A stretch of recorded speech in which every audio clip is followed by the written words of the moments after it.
नमस्कार विद्यार्थी मित्रांनो, माझे नाव सूरज महाजन आहे। मी तुलसीरामजी Gaikwad Patil college of engineering and technology Nagpur इथे इलेक्ट्रॉनिक्स अँड टेलिकम्युनिकेशन डिपार्टमेंटला असिस्टंट प्रोफेसर जागी कार्यरत आहे। आजचा आपला जो विषय आहे तो आहे लॉजिक गेट्स, जो डिजिटल इलेक्ट्रॉनिक्स सब्जेक्टशी रिलेट करतो।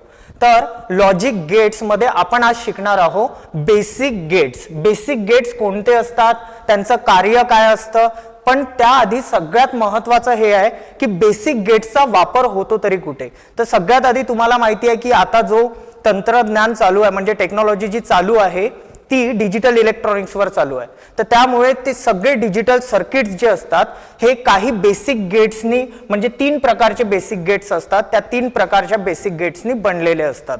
तर आज आपण बघणार आहोत की बेसिक गेट्स काय असतात आणि त्यांचे काम काय असतात। त्यामध्ये आपण ट्रूथ टेबल म्हणजे सत्य सारणी, त्यानंतर एक्सप्रेशन, त्यानंतर सिम्बॉल, या तीनही गोष्टीचा आपण आज अभ्यास करणार आहोत। तर सर्वप्रथम आपण शिकूया की नॉट गेट।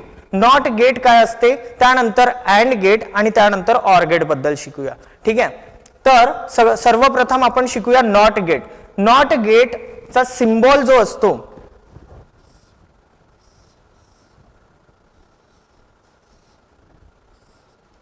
या प्रकारे नॉट गेटचा सिम्बॉल असतो। नॉट गेट हा असा कंपोनंट असतो, अशा प्रकारचा एक डिव्हाइस असतो की ज्याला एक इनपुट आणि एक आउटपुट असतो। इनपुट म्हणजे निवेश आणि आउटपुट म्हणजे उत्पादन, ज्याला एक इनपुट आणि एक आउटपुट असतो, असा हा गेट असतो। तर नॉट गेटचं कार्य काय असतं? नॉट गेटचं कार्य खूपच सोपी आहे। नॉट गेट म्हणजे जे काही इनपुटला आपण देऊ त्याला उलट करून म्हणजे इन्व्हर्स करून आपल्याला आउटपुटला देईल। आपण बघूया ट्रूथ टेबल वरनं त्याचं कार्य काय असतं ते।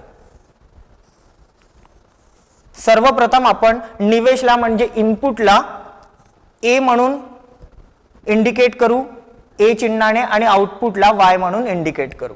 ठीक आहे, तर एक इनपुट असल्यामुळे इथे आपण इनपुट लिहूया आणि इथे आउटपुट जे की y आहे आणि इनपुट जे की a आहे।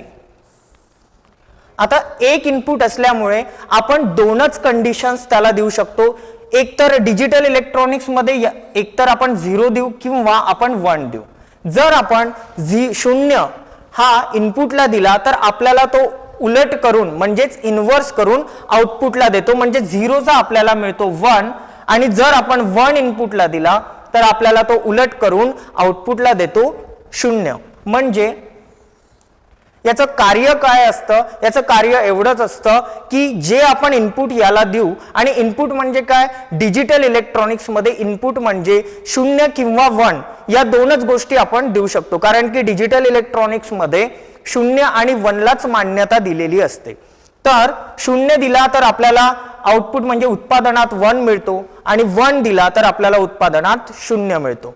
तर याचं एक्सप्रेशन काय असतं ते बघूया। आउटपुट म्हणजेच उत्पादन इज इक्वल्स टू जे काही निवेश करू म्हणजे इनपुट देऊ त्याचं कॉम्प्लिमेंट। याचाच अर्थ जे काही इनपुट आपण देऊ ते आउटपुटला आपल्याला काय मिळेल, त्याचं उलट मिळेल। हे असतं नॉट गेट।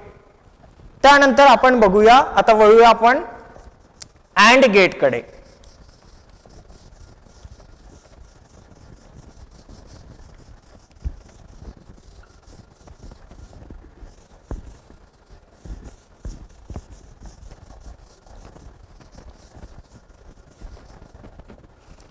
तर मित्रांनो, दुसरं जे गेट असतं बेसिक गेट्स त्याला म्हणतात अँड गेट।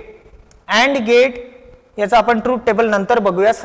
सर्वप्रथम आपण त्याचा सिम्बॉल बघू। सिम्बॉल हा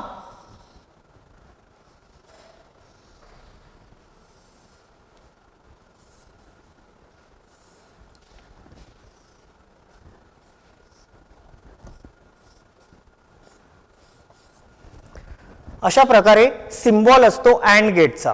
तर अँड गेटचं कार्य काय असतं ते महत्वाचं आहे। अँड गेटला 2 इनपुट म्हणजे 2 निवेश आणि एक उत्पादन असतो म्हणजे एक आउटपुट असतो। तर अँड गेटचं कार्य काय असतं? अँड गेट हा गुणाकार करायचं काम करतो। जे आपण डिजिटल 0 आणि 1 इनपुट मध्ये देतो त्याला गुणाकार करून आपल्याला उत्पादनात म्हणजेच आउटपुट मध्ये आपल्याला अँड गेट देतो। जसं आपण ट्रूथ टेबल वरून शिकूया त्याचं कार्य काय असतं. y इनपुट a आणि b आहेत. ए आणि बी इनपुट असल्यामुळे दोन कंडिशन्स असल्यामुळे, दोन इनपुट असल्यामुळे 4 कंडिशन्स तयार होतात. एकतर 0 0 किंवा 0 1, 1 0 किंवा 1 1. तर खूपच सोपी असते अँड गेटचं सुद्धा कार्य. जर मी त्याला 0 0 इनपुट दिला इथे तर तो ऑपरेट करेल म्हणजे कार्य करेल मल्टिप्लिकेशन म्हणजेच गुणाकाराचं आणि आपल्याला मिळेल इथे 0 0 1 जर इनपुट दिला तर 0 आणि 1 चा गुणाकार होऊन आपल्याला पुन्हा इथे 0 मिळेल. 1 0 चा जर गुणाकार झाला तर पुन्हा आपल्याला इकडे 0च मिळेल आणि 1 1 चा जर गुणाकार झाला तर आपल्याला इथे 1 मिळेल. म्हणजेच जे अँड गेट आहे त्याची सत्य सारणी अशा प्रकारे उभारल्या जाते, जिथे 0 0 0 म्हणजे दोनही इनपुट आपण हाय म्हणजे जास्ती म्हणजेच 1 दिला तेव्हाच आपल्याला आउटपुट मध्ये म्हणजेच उत्पादनामध्ये 1 मिळतो. ठीक आहे. आता याचं एक्सप्रेशन काय असतं तर आउटपुट जे काही असेल ते इनपुट ए आणि बी यांचा गुणाकार असतो. ठीक आहे. तर एक्सप्रेशन जे असतं अँड गेटचं ते y आउट म्हणजे output is equals to a into B म्हणजे जेही इनपुट होतं त्यांचं मल्टिप्लिकेशन असं असतं. आता आपण आपला तिसऱ्या गेटाकडे वळूया.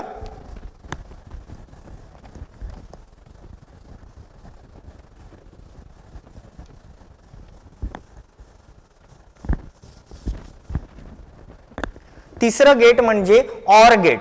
ऑर गेट हे दर्शविल्या जाते, त्याचा सिम्बॉल असतो, इंडिकेशन असतो.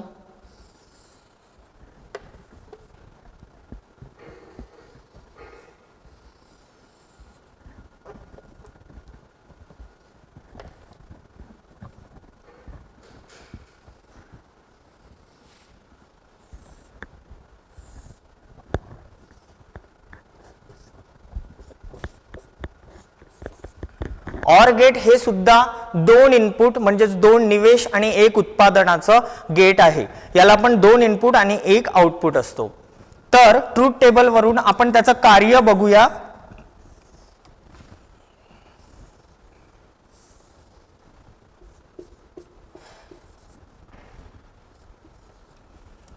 ए आणि बी इनपुट आहेत आणि वाय आउटपुट आहे. ठीक आहे. तर ए आणि बी मध्ये दोनच कंडिशन असल्यामुळे त्याचे कंडिशन्स इनपुटच्या येतात. यात आपण एकतर 0 0 देऊ शकतो, नाहीतर 0 1 करू शकतो, 1 0 किंवा 1 1 करू शकतो. ठीक आहे.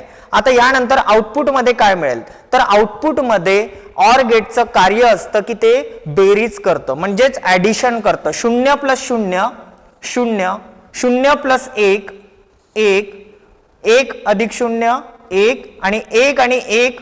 तसं तर डिजिटल सर्किट डिजिटल लॉजिक मध्ये 0 आणि कॅरी 1 होतो म्हणजे हातचा आला 1 असा असतो, पण इथे आपण 1 आणि 1 1 ने इंडिकेट करतो.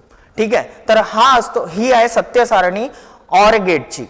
तर हे ऑपरेशन असते ऑर गेटचं. त्यानंतर पुन्हा 2 गेट्स असतात. हे जर बेसिक गेट्स हे महत्वाचे याच्यासाठी असतात कारण की या 3 बेसिक गेट्सनी आपण कुठलं पण सर्किट डिझाइन करू शकतो, आपण कुठलं पण डिजिटल सर्किट डिझाइन करू शकतो. त्यामुळे हे 3 गेट महत्वाचे असतात आणि बेसिक असतात म्हणून त्यांना बेसिक गेट्स म्हटलं गेलं आहे.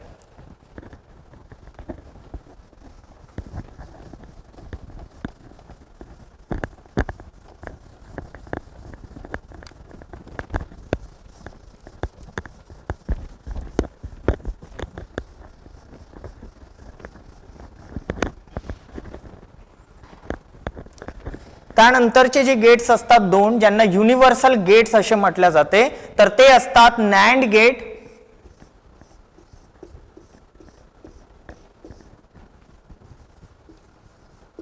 आणि दुसरं असतो नॉर गेट. तर सर्वप्रथम आपण बघूया नॅन्ड गेट बद्दल.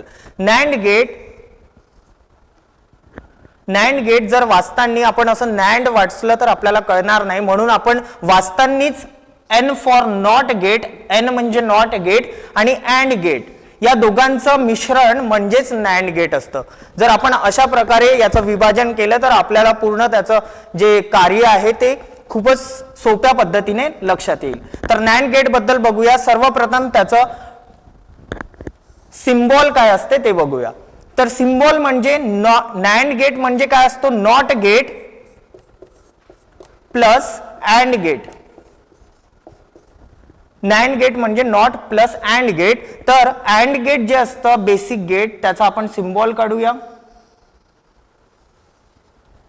त्यानंतर नॉट गेट जे इंडिकेट केलं जातं ते या बबलने इंडिकेट केलं जातं. ए बी इनपुट असतात त्याचे आणि आउटपुट हा वाय असतो. ठीक आहे. तर आपण पटकन याचं ट्रूथ टेबल बघूया म्हणजे सत्य सारणी. ए बी आणि आउटपुट वाय आणि एक्सप्रेशन असतं त्याचं आउटपुट इनपुटचं अँड गेट असल्यामुळे मल्टिप्लिकेशन आणि नॉट गेट असल्यामुळे कॉम्प्लिमेंट. ए बी 0 0 0 1 1 0 आणि 1 1. तर 0 आणि 0 0 इंटू 0 0 होते आणि नॉट गेटमुळे ते उलट होऊन जाते म्हणून आपल्याला आउटपुटला 1 मिळते. 0 इंटू 1 0च होते पण नॉट गेटमुळे ते उलट होऊन जाते त्यामुळे आपल्याला आउटपुटला 1 मिळते.